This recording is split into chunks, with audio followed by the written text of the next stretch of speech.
Chilli chicken করলাম সিম্পলভাবে, একদম নর্মালি বাসায় যা ছিল তাই দিয়ে, ওটাই আপনাদের সাথে আজকে শেয়ার করলাম। আমি আগে চিকেনটা ম্যারিনেট করে নিয়েছি আদা, রসুন, গোলমরিচ আর কিছু ময়দা দিয়ে। ওটাকে এখন আমি ভেজে নিচ্ছি। এভাবে সংক্ষিপ্তভাবে যে কোনো সময় আপনারা করে নিতে পারেন। এগুলোকে একটু ভালোভাবে ফ্রাই করে নিতে হবে। যখন একটু মশমশা হয়ে যাবে তখন এগুলোকে উঠিয়ে নিতে হবে।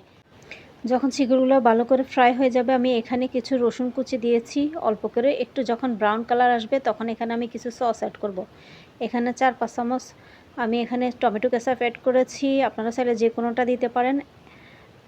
1 চামচ সয়া সস, 1 চামচ গোলমরিচের গুঁড়ো আর 1 চামচ চিলি ফ্লেক্স অ্যাড করেছি। এগুলোকে ভালোভাবে মিশিয়ে চিকেনগুলো দিয়ে দিতে হবে। একটু ভালোভাবে যখন মেশানো হয়ে যাবে তখন এগুলোকে উঠিয়ে নিতে হবে। দেখেন তৈরি হয়ে গেল আমার চিলি চিকেন। এটা খেতেও মজাদার, অসাধারণ। সংক্ষিপ্তভাবে আপনারা যখন বাসায় সামান্য কিছু থাকবে যে কোনো উপকরণ দিয়ে এভাবে করে নিতে পারেন। সবসময় যে প্রস্তুতি নিয়ে ভালোভাবে করতে হবে তা কিন্তু না।